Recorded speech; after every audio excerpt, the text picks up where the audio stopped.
First Person is produced in cooperation with the Far East Broadcasting Company, who rejoice in the stories of changed lives through the power of Jesus Christ. Learn more at FEBC.org. We're seeing faith and courage lived out, and we're also seeing boldness. I'm hearing story after story after story of these Ukrainians who've lost everything, and they're going in, they're preaching the gospel.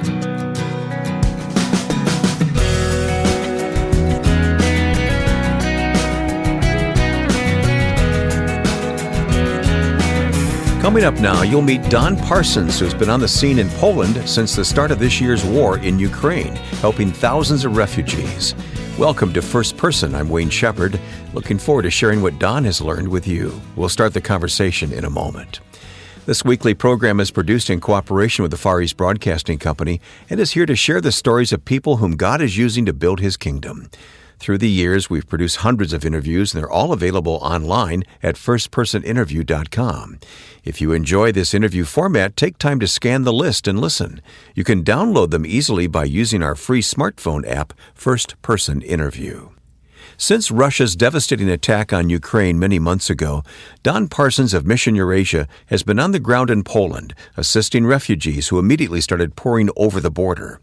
I was able to see Don's work firsthand back in May, but on a brief visit back to the States more recently, I talked with him and we began with that fateful day back in February. Obviously, February 24th was quite the day that Russia invaded Ukraine. And where were you at the time? At that time, I was in Istanbul, Turkey. And I was training, believe it or not, Russian pastors and leaders. Yeah. Huh. We were there gathered together to prepare Russians for cross-cultural ministry around the world, reaching unreached peoples. Mm-hmm. And we woke up on the 24th in the morning. I come downstairs, and I see a lot of our Russian pastors and their wives are in tears over what's just happened. Oh, yeah, that had to be a very emotional time for everybody. It was really, really difficult. A lot of our Russian friends, they have relatives that are in Ukraine. A lot of the Russian pastors and church planters over the last couple of decades in Russia, we call them Russian, they're actually ethnic Ukrainians who were sent there in the 80s and 90s. And that's a good point, because we as Americans see this as black and white. You know, it's all this or that, and it's really a complex situation. It's very complex in that regard. And a tragic situation, too. For sure. We really grieve over the death and destruction and all the suffering that's taken place there. But what happened to you after that initial day of invasion? Well, obviously, I came home, back to the United States. I live in Detroit, Michigan. And about 10 days later, I got a phone call from Sergei Rahuba, a good friend of both of ours. Mm-hmm. And he's my boss and with Mission Eurasia. And he said, Don, I'd like you to consider and pray about going over to Poland to help us as we're responding to this refugee need, these millions of refugees that were pouring into Poland. Find ways to help meet their needs. Physical needs, yes, but also their spiritual and emotional needs to provide care for those that were hurting. Now, you're no stranger to cross-cultural ministry, so the idea of going to Poland, I mean, that was okay for you, right? Well, yeah. I don't speak Polish. Yeah, we lived overseas for a long time and lived in Ukraine and actually in Kazakhstan. Yeah. So I speak Slavic. I speak Russian language. How about Ukrainian? I do speak some Ukrainian. I understand a good bit of Ukrainian, but I typically respond in the Russian language when I'm speaking to people. Okay. So you said yes, obviously, to going, not knowing exactly what was going to happen, did you? I mean, those early days of the war, the refugees are pouring over the border. What was that like for you? Cross-cultural ministry in general is typically a ministry where you have to be flexible. It's work where you don't necessarily know what's coming the next day, let alone the next hour, the next few minutes. But in a war context, the situation was so fluid, you really had no idea. You'd wake up in the morning and you find out what you're going to be doing that day as the day progresses. Yeah.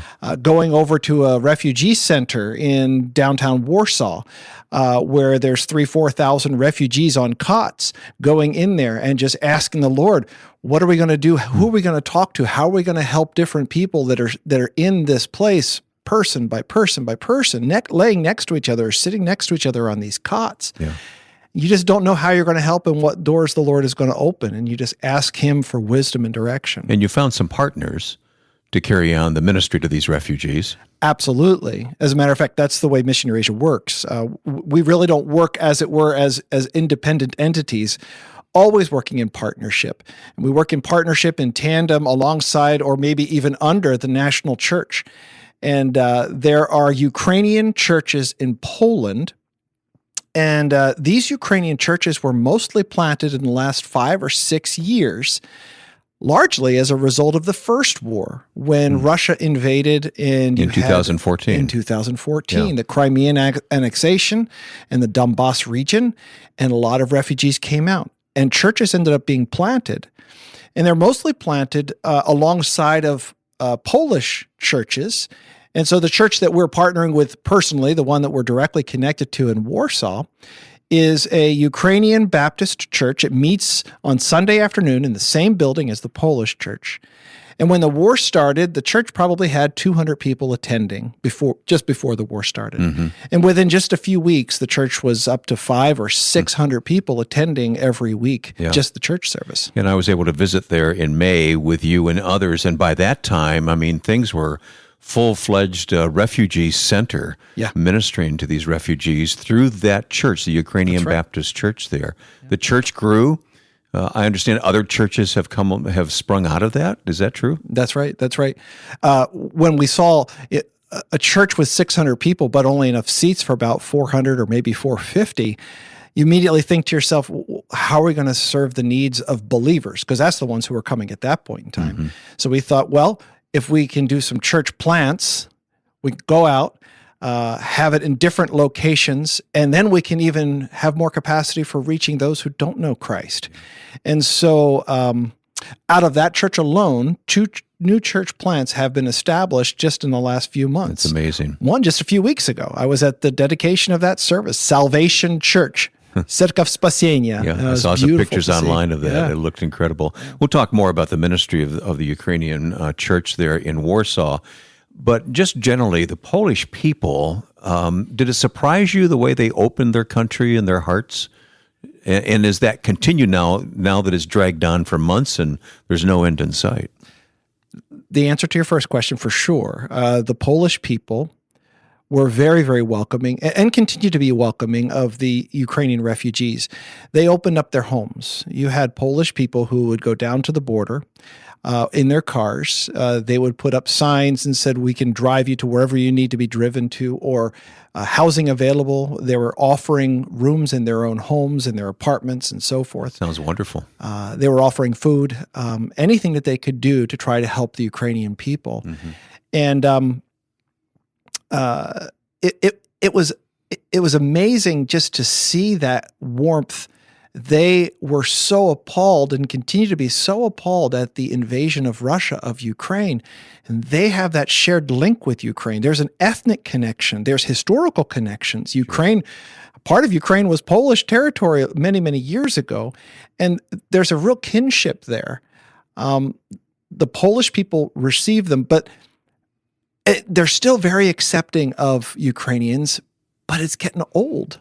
You know, we're 4.5. How many? 3 million Ukrainian refugees into Poland, or more? More. Three to four. It's hard to know exactly the numbers, but it's 3 to 4. So that's putting a lot of stress on the Polish economy, I would imagine, and just everyday life in places like Warsaw and Krakow. Absolutely. Here we are in Warsaw. And the population of one city increased by 15% in about 3 months. Whoa. 15% increase. Hundreds of thousands of new residents in one city alone. Just imagine the strain on the public transportation, on the public services. And most of those people don't have the funds and the means to care for themselves. So they're asking for help from government, from people, from entities like ours and so forth. So it is a real stretch, a real difficult thing for them to do. Going back to your earlier question, the Polish people are still accepting, but it's getting difficult. You sense sometimes some tension from people. You're beginning to take our jobs. Costs are starting to go up. housing costs, renting an apartment has gone up by 10, 20%, even 30% in some places. And the Polish people have to pay that new price as well. Yeah. How long before Mission Eurasia, and you were our man on the scene there, but how long before we were able to really reach out and provide the food and the scripture distribution that's been so effective? When did that kick into gear? Well, in Poland, in Ukraine, it kicked in almost immediately. Our teams in Ukraine, they evacuated their wives and their children out of the country, and our men stayed in country. I don't know if you remember this, but men the ages of 18 to 60 were not allowed to leave the country. Yeah. And so the Mission Eurasia men stayed in Ukraine. They helped mobilize 300-400 churches within the first few weeks to start distributing food all over the country. It's always impressed me. They didn't hunker down. No. And do nothing. They turned right around and served fellow victims of this war, didn't they? Yeah. Mobilizing those churches, mobilizing thousands of volunteers based on the or accessing the resources and the connections and the relationships of partnerships over the years of Mission Eurasia ministry throughout all of Ukraine. Mm-hmm. It's a wonderful thing to see. I think our numbers are up to 82,000 food packages have been distributed all around Ukraine and actually even in Poland. And an update, it's now over 100,000 food packages. We'll continue with Don in a moment on First Person. I'm Ed Cannon. The Far East Broadcasting Company partners with First Person because we celebrate the stories of people everywhere who have given their lives to Christ and serve Him. Our broadcasters in 50 countries of the world hear stories every day of people whose lives are transformed by the gospel and who have faithfully been taught God's Word. In addition to First Person, I'm pleased that Wayne and I host a podcast, and we invite you to join us. Listen to Until All Have Heard at FEBC.org. That's FEBC.org. My guest is Don Parsons of Mission Eurasia. Don has been on the scene in Poland helping with Ukrainian refugees there for months now. What's ahead for you? You've been away from your family. Your family's in Detroit, and I know you've been coming back to the States when you could for special events like graduations, and you had a new grandchild born recently. But what's the future going to hold now? Well, thankfully, my wife has been able to join me, but in comparison to nearly 3 months that I've been there, she's only been there for 2 weeks. So It's not been a lot. Right. But thankfully, I've been able to come home some and see my family, that beautiful, beautiful new grandbaby, number 2. Congratulations. Thank you very much. And my youngest graduating from high school, homeschool high school. She's heading to college, and at that point, Esther and I are looking at going back for a longer period of time, going together this time. So We're really excited for that potential that's in front of us right now. All right, now let me back up the story and talk about how has God prepared you for this assignment? What have you been doing in these years leading up to this present work? That's a good question. Esther and I were called into ministry back in the early 90s when the Soviet Union had just collapsed, and God had put it on our hearts to go into cross-cultural missions. We met at Bible college, got married, went on a short-term missions trip to Ukraine, specifically to Ukraine. Did you? We went to Zaporozhye, which is the birthplace of our good friend, Sergei Dahuba. I've never been able to visit there, but I've heard so much about it. I was there with a male quartet from Bible college, and we went down there, and we were sharing the gospel for about a month. And one of the stories that always sticks out in my mind is a story going into a village with a pastor from the city. We shared the Jesus film. We sang multiple songs. We sang in Russian, even though we didn't understand it. We were just using transliterations. Phonetically, right? Phonetic, yeah. Shared our testimonies. And a large number of people in that city gave their lives to Jesus. They lifted their hands and said, I want to pray and receive Christ. I know, we all know that, we don't know the hearts of those people, so we need to follow up. Yeah, so but something was going on. Something was going on there.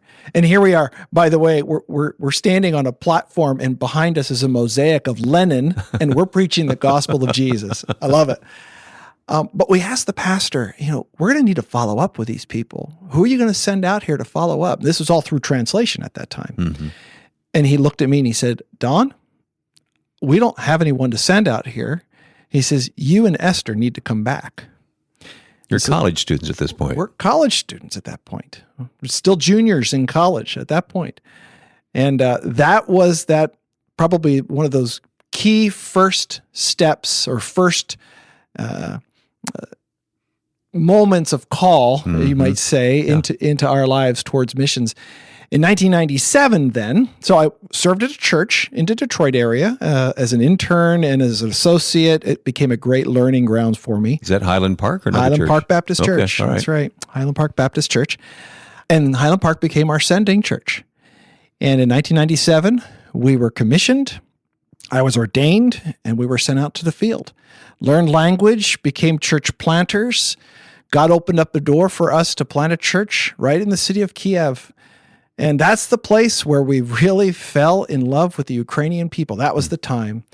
This was the place our kids learned to walk. Our kids learned about ministry. Our oldest daughter, she became someone who was involved in our children's outreaches. She herself being 4 and 5 and 6 years old, and Ukraine became a part of our DNA. So you can imagine when that war broke out, that was just so devastating for us to know this place that is so near and dear to our hearts has come under attack like that. But that is the very thing that's making you, I believe, very effective in your ministry today. You see that too. You have to see that, right? Absolutely. We love the Ukrainian people. We consider ourselves Ukrainian, and we don't have any Ukrainian blood, Esther and I, at all. But we consider ourselves totally in. Yeah. Was it difficult to learn the Russian language? Yeah. I mean, it had to be difficult. Oh, yeah. It's a difficult language to learn, for sure. It's a humbling experience. Anyone who's listening, who's done any kind of language learning can know that learning another language means rewiring your mind, your brain to think and process differently. And being on the field, when we first got to the field, we had 2 kids. Our third one was born soon after arriving there. And my wife calls it a real desert experience. You have your Bible college degree at that point, Bible college. You have your education, your experience. You've been sent to the field. Churches are supporting you, and then you can't understand a toddler. You speak like a little baby yourself, practically. And such a difficult thing to go through, but it's worth the sacrifice to learn the language so that you can speak to the heart of the people. Yeah. How many missionaries have been telling us that lesson for how many years? Oh, yeah. It's wonderful. Yeah. Well, I want you to reach back and help us get into the mind of these victims. I mean, it's hard to imagine what they've gone through when they lose their home. And as I heard you say recently in a meeting, there's no home insurance. There's no insurance for the loss of a house. It's devastating. So you talk with these people every day. Yeah. Help us understand how to empathize with them and what we can do. Well, as you know, Wayne, being involved in Mission Eurasia yourself, our ministry center was destroyed in Irpin, which is a suburb of Kyiv, a number of months ago. And for us, that was just so devastating to lose a place that was the heartbeat or the center where Mission Eurasia ministry flowed from. Thousands of people, young people trained there, a warehouse where we had Bibles and literature and different kinds of resources for ministry, a place where people could gather for meals and a dormitory and offices and so forth. Well, right down the street from that office was also a home of a dear pastor friend of mine. His name is Pastor Alex, and his wife Irina, just wonderful, wonderful people. And their house went through the same destruction as our ministry center did. And when they shared recently that when on the 24th in the morning at 5 a.m., Russia sent missiles directly towards Irpin. And they heard those missiles fly over their house, right over their house, just loud rocket sounds over their house. All of the kids, they have 6 children, and everyone lived at their house, even though they had adult kids and grandkids. They were all living at their house at the time. So filled house. They all ran to mom and dad's room. What's going on? They got down on their knees and they prayed together. And dad immediately Alex knew what he had to do. They had to get their car, pack it up, and leave as soon as they possibly could. Just imagine having a home that God had provided for them miraculously, and then dad says, each of you has 2 backpacks. put your most valuable things in it, and we're going to be leaving in about an hour. Gets in the car and goes. They left, and as I said, a few months later, that place is completely destroyed. They have no recourse. They have no insurance, no place to return to. And Pastor Alex said to me, when we were driving away, I had this sense that God was speaking to me like he spoke to Lot. Don't look back. Really? Don't look back. And they went into Romania and then went over to Poland. One of their daughters, they're a musician family, a musical family. And two of the daughters that were with them both played violin. And he said, we can only take one violin. And so the other daughter had to leave her violin behind. And for her, that violin was part of her arm. It was like her hand itself. And she had to leave it behind. And it's been destroyed since. This story of loss, happens again and again and again and again. And I see how Pastor Alex and Irina are growing in their faith as a result of this, and they're strong in their faith. But you have others that don't know Jesus. They don't have hope. And they're dealing with this loss. They're dealing with loss of family members, possibly others. They're dealing with loss of home, have nowhere to return to. And these are the people that we talk to on a daily basis and pray with. We don't have much to offer them, except we also have everything to offer them because we can offer them hope in Jesus. I've been thinking a lot about this, Don, and I love history, and we look back in history, and we love to tell stories of faith and courage under fire. I read everything I can get about World War II. I'm reading a book right now about an American woman who was sent by the British to live in occupied France as a spy. And those stories of faith and courage are just so inspiring. I really think that we're going to be, for decades to come, telling the stories of the Ukrainian believers. Yes. And the faith and courage that they're showing. We're seeing it play out before our very eyes right now. Absolutely, absolutely. We're seeing faith and courage lived out, and we're also seeing boldness. When Stephen was stoned in Acts chapter 7, immediately following that, a great persecution broke out against the church. And in verse 4, it says, after that, the church was scattered. And as it was scattered, it spread the word everywhere it went. I'm hearing story after story after story of these Ukrainians who've lost everything, and they're going in, they're preaching the gospel. The pastor of the church that we helped to plant was evacuated to Switzerland. He has seen 22 people come to Christ in a little church plant that he's established, that Lord has helped him to establish right there amongst a group of about 150 refugees at a small refugee center. He has 50, 60 people coming on Sunday to a Catholic church at 2 p.m. on Sunday. That's where they meet, just down the road, and he's preaching the gospel of Christ. Who knows what kind of impact that'll have even on the Swiss people. And how many stories like that are yet to be told? Yet to be told. That's right. Don Parsons of Mission Eurasia with his account of many months of serving Ukrainian refugees who have relocated to Poland. With no end in sight to this war, the need to care for these victims goes on, and we thank the Lord for all those who are serving as Don is, bringing not only the physical necessities, but spiritual counsel as well. Additional information about Mission Eurasia can be found at firstpersoninterview.com. There's also news about the Far East Broadcasting Company's ministry in Ukraine.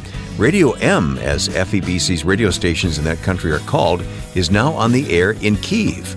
For more on this development, visit FEBC.org and listen to the podcast Until All Have Heard with Ed Cannon at FEBC.org. Now, with thanks to my friend and producer Joe Carlson, I'm Wayne Shepherd. Thanks for listening to First Person.